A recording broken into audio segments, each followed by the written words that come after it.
Good morning, members of the Committee of Education, Culture, Youth, and Sport Affairs, support staff, radio listeners, TV viewers, those viewing via social media, and members of the media. Welcome to this committee meeting for today, Friday, June 24th, 2022. A special welcome is extended to the representatives of the St. Maarten Youth Parliament. We have established a quorum of 4 factions. Can we please stand for a moment of silence?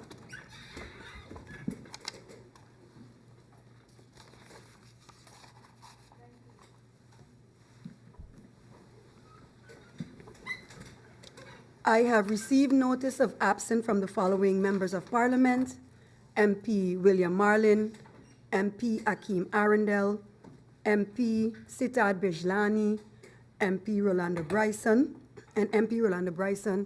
and notice of lateness from MP Pontiflet.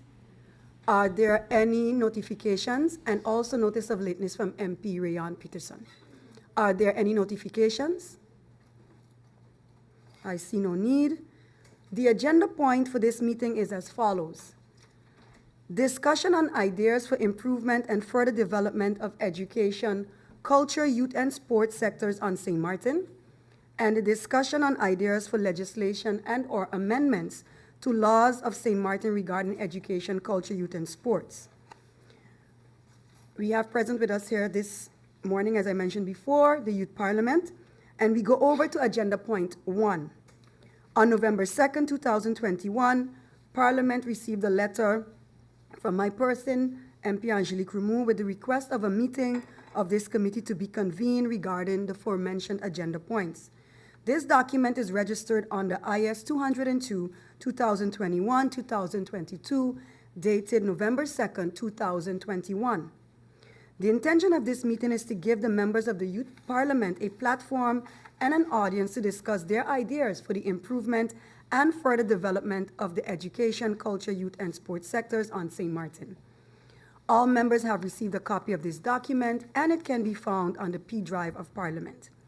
I would now like to give the floor to the members of the St. Maarten Youth Parliament for their opening remarks and presentation. I now give the floor to Mr. Richardson.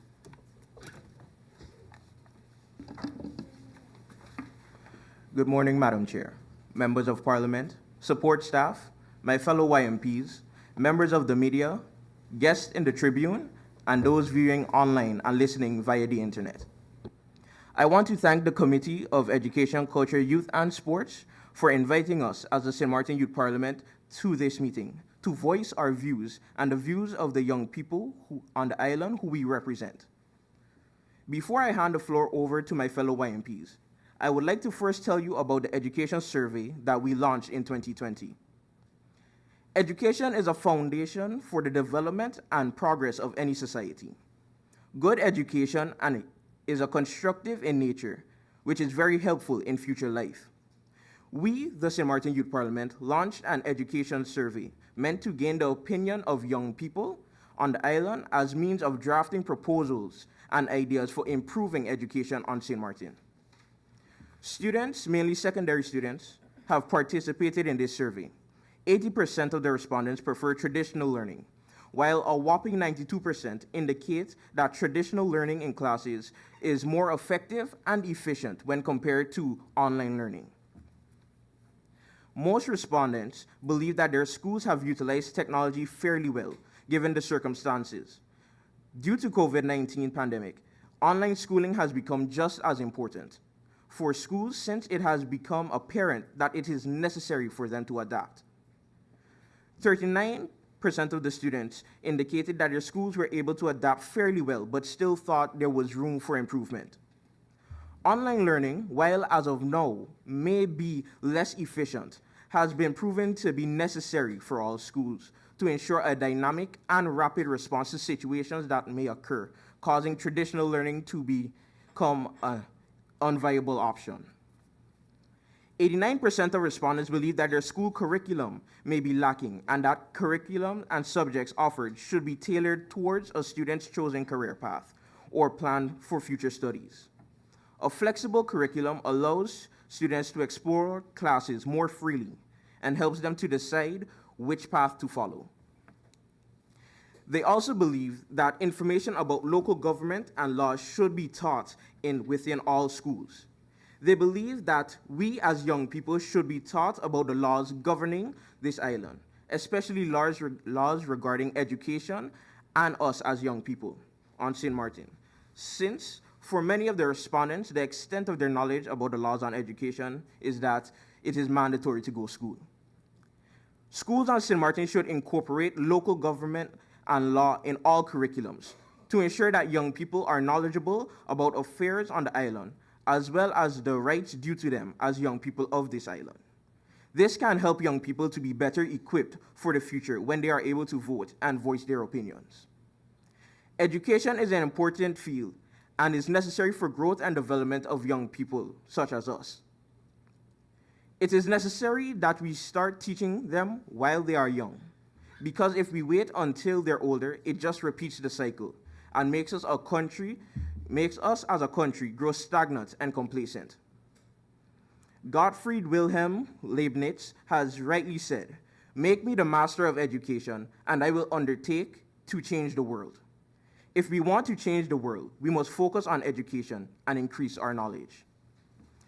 Now, with that being said, Madam Chair, may I turn the floor over to my fellow YMPs, YMP Woodstock, representing education.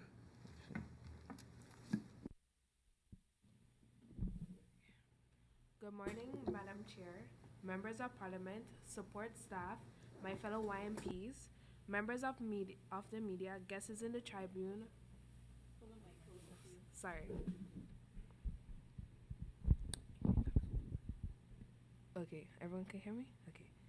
Good morning, Madam Chair, members of the Parliament, support staff, my fellow YMPs, members of the media, guests in the tribune, and those viewing online and listening on the radio. I'm YMP Brianna Woodstock. I St. Maarten Academy 4th Form student, and I'm here to voice the concerns of the youths on St. Maarten. One question that is being posed today is how can we improve education? Before I explain how, let me illustrate what it means to improve our education system. Improving education is a process by which schools become more effective both in terms of academic outcome as well as in developing the social and cultural well-being of children and adults within schools. I believe we can improve education in 3 ways. As we can improve education by catering to students' learning styles, better preparing students for the outside world, and digitalizing the classroom. We all see the world in different ways, which lead us to learning in different ways. Understanding the different learning styles may have a significant impact on how teachers approach teaching. Learning styles can help teachers to interact with their students, set up group projects, and customize individual learning in ways that can produce the best learning outcomes. Without knowing and respecting these many modes of learning, teachers may find a few students trailing behind their peers, in part because their particular learning style has not been awakened. There are 4 core learning styles: visual, auditory, reading and writing, and kinesthetic. Firstly, auditory learners. Auditory learners learn more effectively when the subject matter is reinforced by sound. Example, in a language class, the teacher can play a song in that specific language to help with a lesson. For this group, watching videos and listening to music or audio tapes are also effective learning methods. Abstract thoughts and challenging topics become easier to comprehend for kinesthetic learners if they can physically sense what they're studying. Example of this is students planting seedlings to learn and watch the process of germination. Reading and writing students like to learn through written language. While there are some overlap with visual learning, these type of learners are driven to express themselves through writing, reading articles or books, writing in journals, looking up terms in the dictionary, and surfing the internet for almost anything. Because most of conventional educational system focuses on writing essays, doing research, and reading books, this is perhaps the simplest of the 4 learning types to cater to. Visual learners. Visual learners learn by sight and comprehend knowledge better when it is given visually, such as pictures, diagrams, written direction, and so on. Teachers who cater to visual learners should create handouts and utilize presentation on a regular basis. Allow students to draw illustration and diagrams on the board, or invite them to doodle examples related to the topic they're learning, which leads me to my next point, digitalizing the classroom. Digital media is popular in everyday life. Why shouldn't it be in schools? Digital learning makes use of technologies and methodologies to help students learn in new ways. Aspirated by the COVID-19 pandemic, digital forms of educations are quickly displacing the more conventional face-to-face classes. Incorporating digital learning may be as easy as using tablets and iPads in the classroom instead of traditional notes and paper. It can also include deploying complicated software and technology to support areas of instruction that were previously unavailable to certain students. We should introduce digital classroom programs like Edmodo and ClassDojo to all schools on the island. Digital classrooms are classrooms that use technology to educate students. Students may learn from the comfort of their own home by using technological gadgets and the internet. Such classrooms offer both live and recorded learning and assist professors or teachers in developing a flexible class schedule. Lastly, we should focus on improving how we prepare students for the outside world. High school is supposed to prepare students for the obstacle they will encounter later in life. This is accomplished through assisting pupils in developing problem-solving abilities as well as logically thinking through difficulties. But are kids truly prepared for life beyond high school, or should there be more preparation done to help them succeed? School emphasizes academic knowledge and trains pupils to memorize materials, giving them very few opportunities to develop vital life skills. Schools prepare students for some aspect of university, but not for employment or other real-life situations. Furthermore, not all parents are competent to teach life skills to their children, and it would have been ideal for schools to give them the same standards and skill to all students. Some schools do provide electives for pupils to take in order to gain a few skills that will help them in life on their own in the future. Life Beyond High School is a class provided in Clearfield, a school in Utah, United States, that is not required for students to take, but is available as an option. Personally, I feel that all students should be compelled to attend this precise subject for at least one semester in order to help them prepare for the next chapter in their lives, which is just around the corner. Life after high school provides valuable skills such as how to manage and pay student debts, how to manage your family income, and how to understand and file taxes. In contrast to St. Maarten, where we have no or not enough classes in schools to educate us on student loans, civics, how to avoid debt, money management, how to file taxes, and more, which are essential parts of our lives to build our wealth. This is why I feel a program like Beyond High School will be very beneficial to the students of St. Maarten. How can this program be adapted locally? Well, high school should implement this program into guidance classes, which are from 1st to 2nd form and should continue until 5th. That would give us ample time for students to gather all information they need. I leave you off with this quote by Malcolm X. Education is a passport to the future, for tomorrow belongs to those who prepare for it, who prepare for today. Thank you for your time. I yield back my time to YMP Richardson. Thank you, YMP Woodstock. I now yield the floor to YMP Marianne, representing culture. Thank you, Mr. Richardson. I now give the floor to Ms. Marianne.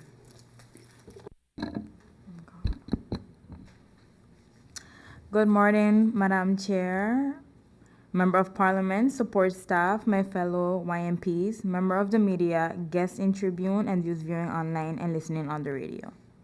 I am YMP Tanya Merieng, and I am here to voice the concern of the youth on St. Maarten. I have some ideas for the youths and their concerns about culture. My first idea was implementing a culture education book. For as far as I know, we do not have a book with our cultures and ways.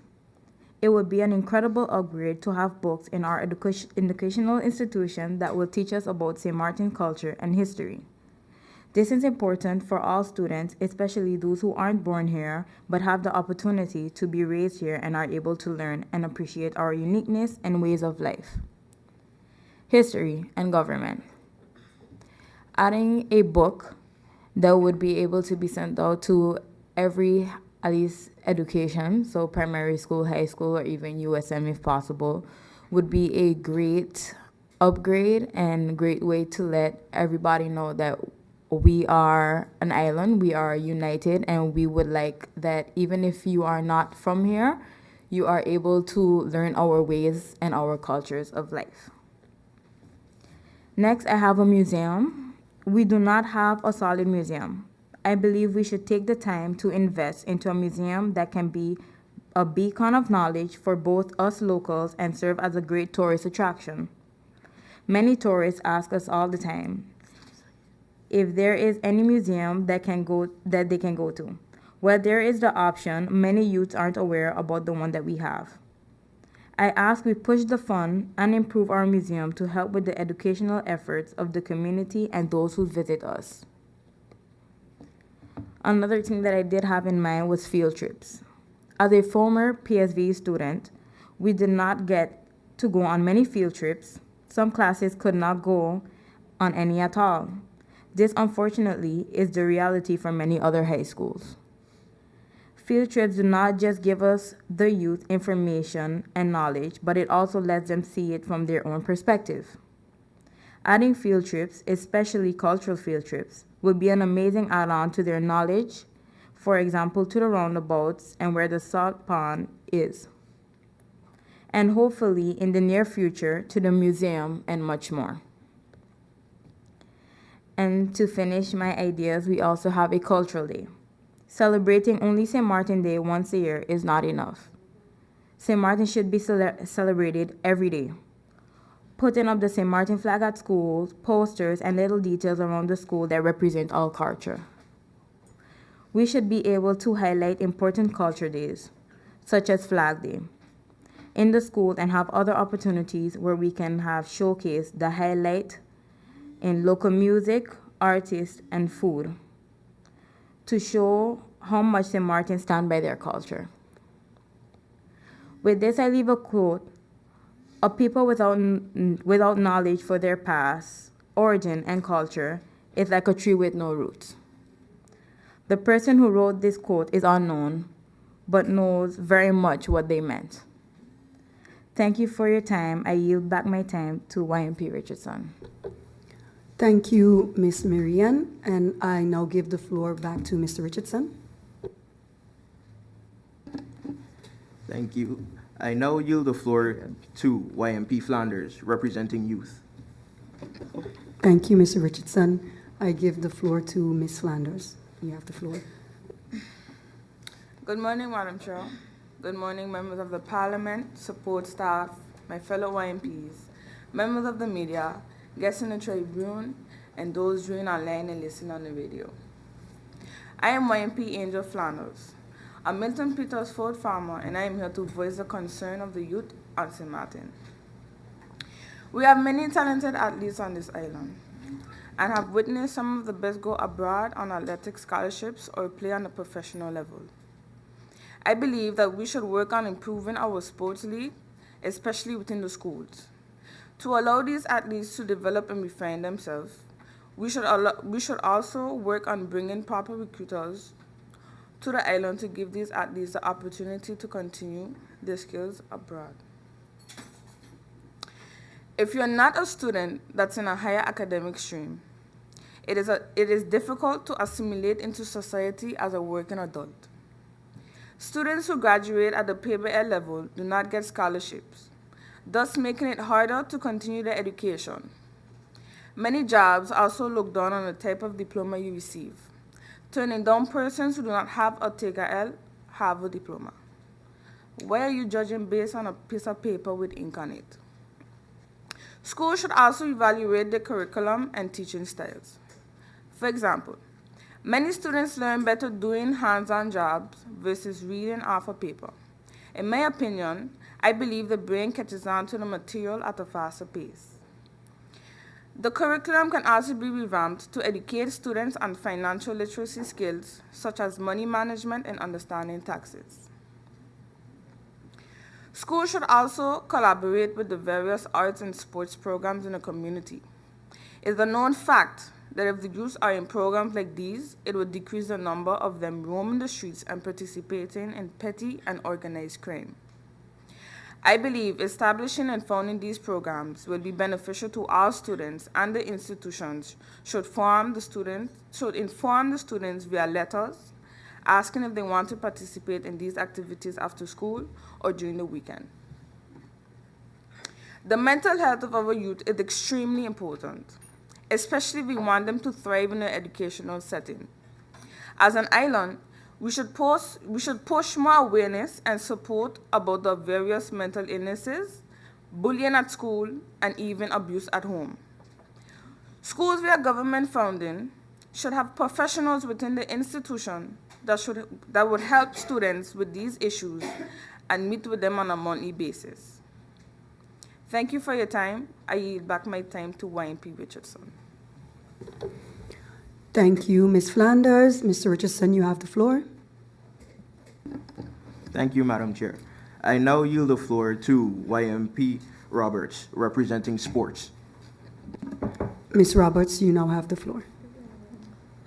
Good morning, Madam Chair, members of Parliament, support staff, my fellow YMPs, members of the media, guests in the Tribune, and those viewing online and listening on the radio. I am YMP Rihanna Roberts, a St. Maarten Academy third form student, and I am here to voice the concerns of the youth on St. Maarten regarding sports.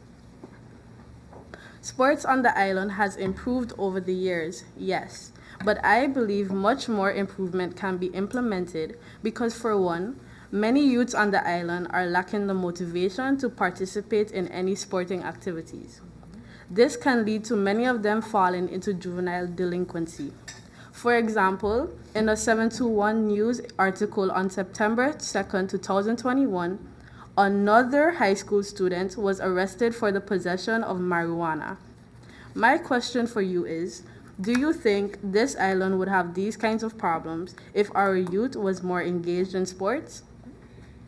In a short survey amongst young athletes and youth on St. Maarten, I have gotten suggestions and opinions that they think will be beneficial regarding youth sports. More financial aid from the government is needed. There are teams who represent this island internationally, but if they don't have sufficient resources, how will they be able to continually do so? How will they be able to continually train? Additionally, sporting facilities need to be upgraded to accommodate a range of sports. It is unjust that these teams are representing the island but can't even get the support needed from its government. In my opinion, as a young athlete, it is very demotivating as well as disappointing. Having a wider variety of sports on the island is another suggestion that should be taken into serious consideration. The island in general needs to take sports more seriously, not only, for example, basketball, soccer, and baseball. A larger range of sports should be taught and practiced in schools. Why isn't there more attention to sports like cricket, track and field, netball, and etc.? I'm sure you may have heard the quote, "Everyone is special in their own way." And this is exactly why the youth should be given more options to choose from, because not everyone wants to be a basketball or soccer player. There should be a wider variety of sports on the island, not only because it gives the youth more options, but it also gives them more opportunities. More activities are needed for engagement in schools. For example, school tournaments, whether it is their friends or family competing against one another or even themselves, this gives the youth something exciting to look forward to annually. It gives young athletes a chance to showcase their athletics and give them opportunities. Some youths lack the proper finances and therefore are unable to participate in any sporting events. This is devastating because so many talented youths are not being as acknowledged as they should or given the same opportunities as others. Financial help from the government should be provided to individuals who sincerely want to develop their skills and talents. Many youths are unaware of the benefits that sports have and how they can not only aid you physically, but mentally and socially as well. Some people might believe that athletics will cause students to lose focus on their academics. However, the opposite is true. Memorization, repetition, and learning are necessary for athletics that are directly applicable to academic work. Also, the determination and goal-setting skills a sport requires can be transferred to the classroom. But just as much as a sport can influence the individuals who play, it can benefit the country that the individual is playing to represent. In today's world, sports are becoming a key part of a nation's socio-economic growth. Active engagement in sports enhances the health and productivity of the community. Sports also gives individuals a platform to unite and support their nation. As a member of the Sint Maarten Youth Parliament and the youth on this island, I would hope that not only my speech, but also the speeches of my fellow YMPs, that our concerns are not only heard, but taken into serious consideration so that a change can be made for this generation and those generations of the future. Thank you for your time. I yield back my time to YMP Richardson. Thank you, Ms. Roberts. Mr. Richardson, you have the floor. Thank you, Madam Chair. That is the end of our presentation. I now yield the floor back to you, Madam Chair. Thank you, Mr. Richardson, and thank you all Youth Parliament members for your presentation. I would now like to ask any members of Parliament who would like to have the floor. MP A.J.G Martin, you now have the floor. Good morning, Madam Chair. Good morning to my fellow colleagues and those listening and viewing online, and a pleasant good morning to the Youth Parliament. Thank you for your presentation. These were issues that are constantly on our hearts for a long period of time. I sat here and spoke to one of my fellow colleagues and said it's a shame that this far, we're still continuing talking about the exact same issues that plague our educational structure. But I have a question to you, Madam Chair. The outcome of this meeting, what are we looking to accomplish? Are we going to create a report and send it to the Minister of Education and have him weigh in on what was discussed here today? Thank you, MP A.J.G Martin. Yes, that is the idea. Okay, great. That's all I wanted to know for now. Thank you, and thank you again for your presentation. MP Duncan, you now have the floor. Thank you, Madam Chair Lady. Good morning to you. Good morning to my colleagues. Good morning to the youth MPs and all of the people of Sint Maarten tuned in. First, thank you so much through you, Madam Chair, to the youth MPs for not only for sharing their voices, but saying, I am going to take up this mantle and be a youth representative, especially in this day and age when there is so much going on the island. But we need our youth to voice their concerns and be brave enough to say what is wrong, but also give solutions as well. And so I commend them for all the work that they do, because this is not the first time that we have heard from them. I just have a few questions through you, Madam Chair, because I know what needs to be done. I think all of us know what needs to be done. We just need to execute, and that is both on our end and on government's end. I am a proponent of public participation and the participation of our youth, especially in policy development. However, I would like to know if there are discussions that happen in school with school management.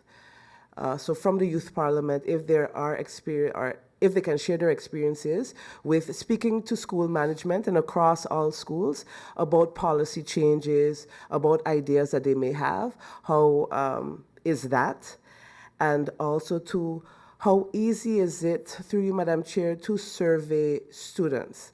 Because I remember one time I asked my niece to gather some information for me, and I just told her to go into her phone, and she knew students in every school. But I would like to know, how easy would it be to have like national surveys on a regular basis, like the Youth Parliament did, to get information directly from the youth? How easy would they think that would be, and how could that process possibly be on a regular basis? Thank you, Madam. Thank you, MP Duncan. I look to the Youth Parliament. Mr. Richardson, are you able to answer MP Duncan?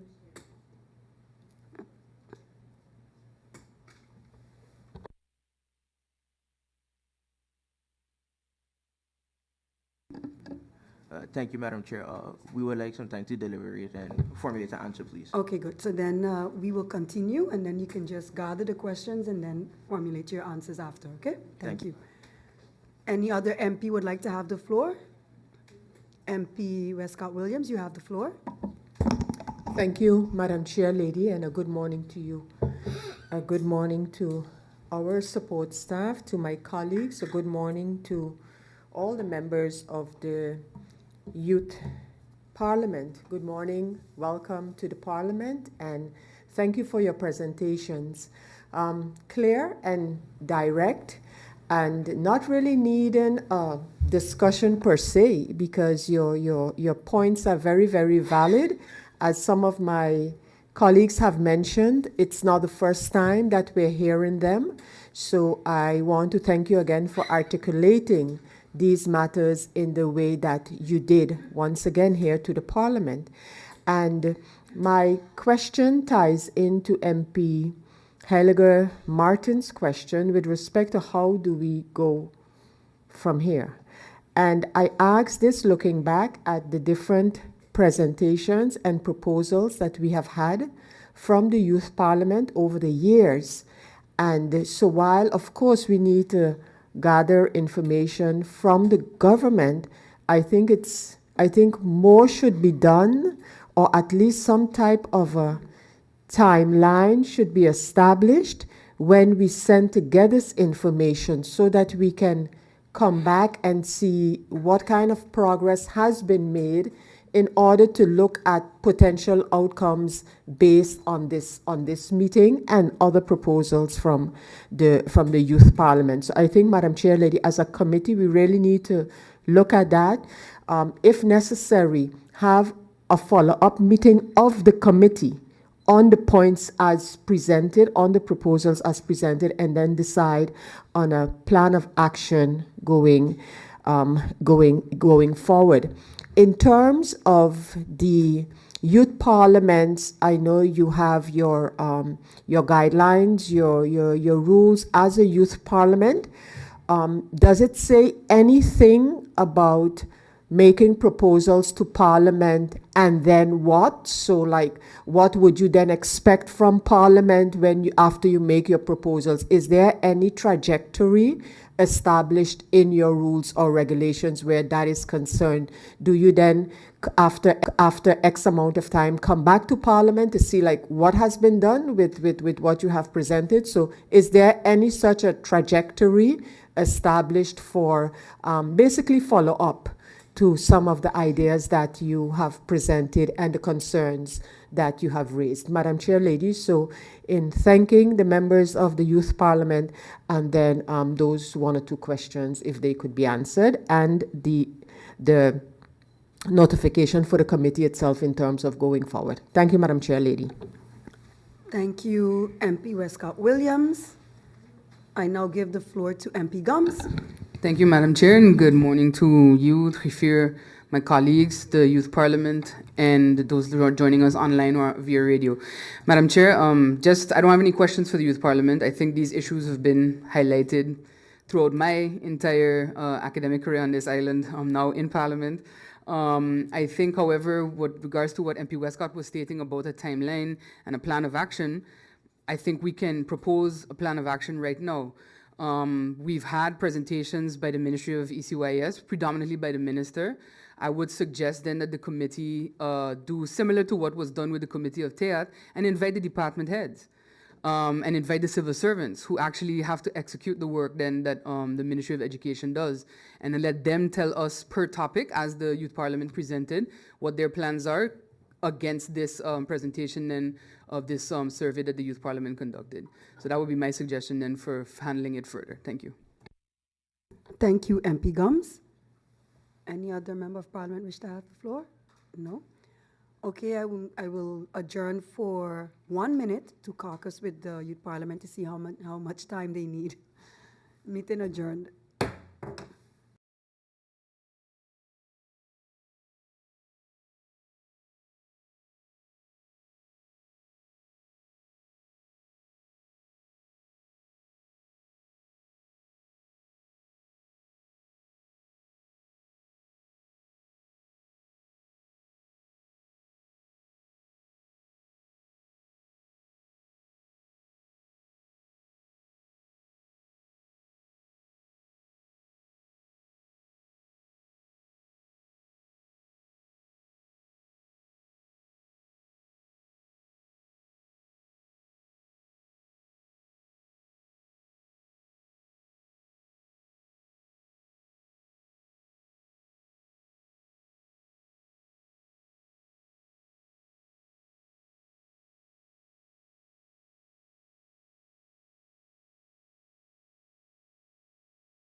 I hereby reconvene this meeting, and I would like to give the floor to Mr. Richardson, but before I do that, I would like to inform the members of Parliament that the Youth Parliament have actually already combined Agenda Point 1 and 2. If we're okay with this, then we move on to the answers, and that would basically be it for the meeting. Is everyone in agreement? Thank you. Now I give the floor to Mr. Richardson. Thank you, Madam Chair. I now yield the floor to YMP Tanya Marian.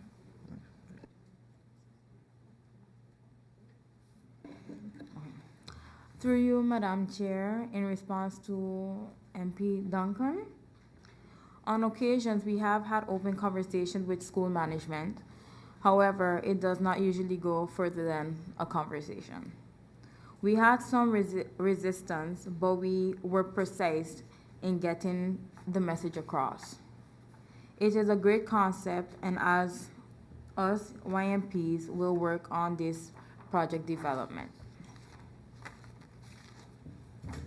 Thank you, Ms. Marian. Thank you. I give the floor to Mr. Richardson. Thank you, Madam Chair. I now yield the floor to YMP Flanders. Ms. Flanders, you have the floor. Thank you, YMP Richardson. Through you, Madam Chair, to answer MP Duncan, we get very good cooperation from schools with carrying out our surveys, and we would love to assist in any national survey or survey to gather info about youth. Thank you for your question.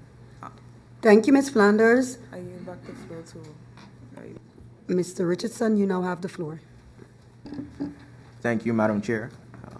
Through you, Madam Chair, in response to MP William, we realize that our proposals are not being followed through. When we realize our proposals are not being followed through, we request a follow-up meeting with Parliament. We are currently reviewing our proposals presented to Parliament over the years for further follow-up. This will be coming to Parliament soon. Thank you, Mr. Richardson. I look to the floor of Parliament if anyone wishes to ask a question again. MP Duncan, you have the floor. Thank you, Madam Chair, and thank you to the MPs for their responses. Through you, Madam Chair, I just would like to let the MPs know that their voices are being heard here in Parliament. I would like to remind them that in January 2022, during the budget debate, this Parliament passed a motion presented by myself for a number of things based on their cries. And these are cries that, as MP Gum said, we have had since we were in high school. So based on their cries, a motion was passed to request government to establish a National Heritage Week. I know that the Department of Culture is working on this. To request the Minister of Education to present Parliament with a draft plan for the establishment of a Culture Council. This is also extremely important. And for government to establish a disciplinary work group to review curriculums and all related materials in both primary and secondary schools and present a plan of approach to Parliament on local history, heritage, and civic education. After this meeting, Madam Chair, I will send a follow-up letter to the Minister of Education. I know that this committee will also be doing similar work, but this motion was passed in January. We are now in June, and so there needs to be a response on how far the ministry has come. But I just would like to reinforce that your voices are being heard, and at least this Parliament and this committee will do that we will do all that we can on our end to ensure that changes are being made. Thank you, Madam Chair. Thank you, MP Duncan. MP Westcott Williams, you have the floor. Thank you, Madam Chair Lady, and thank you to the members for their responses. Madam Chair Lady, I support MP Duncan's proposal. However, I do believe that either the Parliament or this committee needs to ask the government about the execution, implementation, whatever have you, of, amongst other things, where education, culture, youth, and sports are concerned, amongst other things, the motion to which MP Duncan referred. Because the youth MPs sitting in front of us, we are actually their counterparts, or they are ours, so to speak. The step, the link to the government is our responsibility, and we need to be able to provide answers to the youth parliament in terms of the proposals that have come forward. So I say that to just reinforce the proposal that we have to find out what is happening. Questions regarding the curriculum and such have been posed to the ministry, and but we have never gotten the kind of answers that we can say this is the way we want to move forward with them. So I suggest that we really put some emphasis on getting that feedback. Thank you, Madam Chair Lady. Thank you, MP Westcott Williams. I now look to the floor and would like to ask Mr. Richardson if you have any closing remarks. Thank you, Madam Chair. In closing, we would like to thank the Committee of Education, Culture, Youth, and Sports for allowing us to voice our opinions and for taking our voices into consideration. Thank you, Mr. Richardson. I would like to inform the members Chair, of please. Parliament. Sorry, please. Yes, I just came there. I just want to say a few things, and then I'll just let go. No questions. MP Pontiflet, you have the floor. Thank you, Madam Chair. Good morning to the Chair, my colleagues of the committee, of course, Honorable Youth Parliament, and of course, those that are sitting in the tribune. I just want to apologize to the Youth Parliament for being late. I decided to leave home very early, but of course, circumstances beyond my control when I'm here at this late hour. I followed part of the meeting with regards to the issue of culture, the issue of online, and as some of my colleagues said, I believe it is important that we as Parliament ensure that with the government, these things are worked on. Just one or two remarks, because I heard that this agenda point is also together with agenda point 2, so it's going to be closed off shortly. I would also like to see that a major role is played with regards to Caribbean studies also, besides our own culture. And also the issue of what was mentioned about about having studies of with regards to the laws and so on, who you could know who your politicians are, know the rules of order, the Kingdom Charter, all those laws are important. A lot of them are already online, so you can also take the initiative to go online, Google them, and then you can do your own studies also. Madam Chair, thank you very much for the opportunity. Thank you, MP Pontiflet. Sorry. I would like to inform Parliament that a report will be made of the concerns voiced by the members of the Youth Parliament. This report will be sent to the Ministry of Education, Culture, Youth, and Sports, and also with the request for the Minister to allow civil servants to come to a meeting of Parliament of this committee to discuss these topics after the recess. I would now like to thank the members and the leaders of the Sint Maarten Youth Parliament for your presence here today and for providing the necessary information regarding these very important topics. Ladies and gentlemen, we have now come to the end of this meeting, and I thank you all for your participation, and I hereby close this meeting. Meeting closed.